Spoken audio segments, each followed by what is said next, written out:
পশ্চিমবঙ্গে আগামী 23শে এপ্রিল অনুষ্ঠিত হতে যাচ্ছে 152টি আসনের বিধানসভার প্রথম পর্বের নির্বাচন এবং এবারের নির্বাচনে প্রধান প্রতিপক্ষ দুইটি দল, একটা হলো তৃণমূল কংগ্রেস টিএমসি এবং বিজেপি ভারতীয় জনতা পার্টি।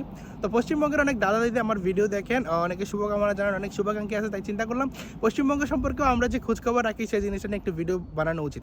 দেখেন, আমি এখানে বলবো যে প্রধান প্রতিপক্ষ দুই দলের একজনকে আসলে ভোট দেওয়া উচিত। পশ্চিমবঙ্গের কোনো এন্টিটি না এখানে কাউকে প্রমোট করা বা ভোট দিতে বলা, আমি এখানে বলবো না যে কাকে ভোট দেবেন বা কি না, বাট আমি মনে করি কিছু ব্যাপারে আপনার আঙ্কি হিসাবে যে আপনাদের খেয়াল রাখা উচিত। যেমন বামেদের যে ভোট দিবেন, বামেদের যে সেকুলারিজম, আপনি দেখেন আপনাদের প্রাক্তন মুখ্যমন্ত্রী জ্যোতি বসু, সে আপনার পূর্ববঙ্গ থেকে পালিয়ে গেছিল। তো সে যদি এতই সেকুলারিজম মেনটেন করে, তো বাংলা থেকে তুমি পালিয়ে গেছো কেন ভাই? তুমি না বাঙাল কেন হইছো? মানে বাংলা থেকে আসছি, আমার মাঠ ভরা ধান, পুকুর ভরা মাছ, তো তোমার সেকুলারিজম তখন কই ছিল ভাই? বাম তো তখন ছিল এখানে, তো তোমার সেকুলারিজম মানে কেমনে কই গেল? এবং কথা হলো যে বামেদের হাতে মরিচঝাপি গণহত্যার বাঙালি হিন্দু উদ্বাস্তুদের রক্ত লাইগা আছে, তাদেরকে তো আমি মনে করি না যে কোনো বাঙালি হিন্দু সত্য ধারণ করে কারো ভোট দেওয়া উচিত। শূন্য আছে সেটাকে 10 দিয়ে গুণ দিয়া আর একটা শূন্য পাওয়া উচিত। বামেদের মতো হইলো, হ্যাঁ ঠিক আছে তুমি আমার অডি নিয়ে যাও, আমার 5 তলা ফ্ল্যাট নিয়ে যাও, কিন্তু আপনার হাতের ঘড়িটা একটু দেন, কিন্তু কমরেড হাতের ঘড়িটা দিব না, কারণ ওইটা ওর আছে, ওর গাড়ি নাই, ফ্ল্যাট নাই, সে ওটা নিয়ে যেতে বলবো। এই হলো পৃথিবীর মহামায়া ছাড়া শ্রেণী সংগ্রামের এই যে কমরেডগণ, ওরা আগা গোড়া আপাদ মস্তক হিন্দু বিদ্বেষী। এই বামপন্থায় আপনার এই যে মরিচঝাপি গণহত্যা ছাড়া যে সংস্কৃতের টোল বন্ধ করে হিন্দুদেরকে মানে যে মূল বা রুট বিমুখ করে দিতেছে।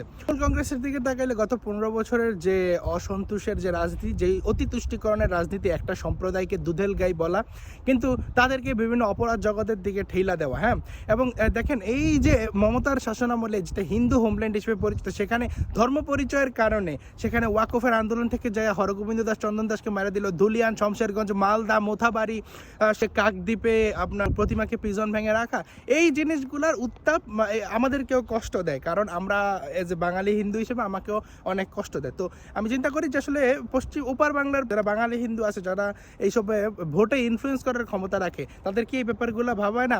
সেখানে আপনি বিভিন্ন প্রশাসনিক ব্যাপার তো বাদ দিলেন, এগুলো তো নাগরিকরা দেখবে, যেমন 26,000 চাকরি, তারপরে শিক্ষার দুর্ব্যবস্থা, তারপরে এই যে অভয়ার যে ধর্ষণ কাণ্ড, ধর্ষণের সাথে তৃণমূলের সংশ্লিষ্টতা, তো সেপরে যে নেতাদের ঘরের নিচ থেকে এত এত টাকা পাওয়া যায়, ভয়ের একটা ত্রাস সৃষ্টি করছে যে তাদেরকে আপনারা ভোট দিবেন কি দিবেন না, এই জিনিসগুলো চিন্তা ভাবনা করে আসলে দেওয়া উচিত। মমতা বন্দ্যোপাধ্যায়ের সেই বিখ্যাত কথা যে একটা কমিউনিটি খেপে গেলে সবাইকে কি করবে না করবে, তো 1947-এর যে ডাইরেক্ট অ্যাকশন দিন কি হিন্দুরা হিন্দু হোমল্যান্ড রক্ষা করে নাই?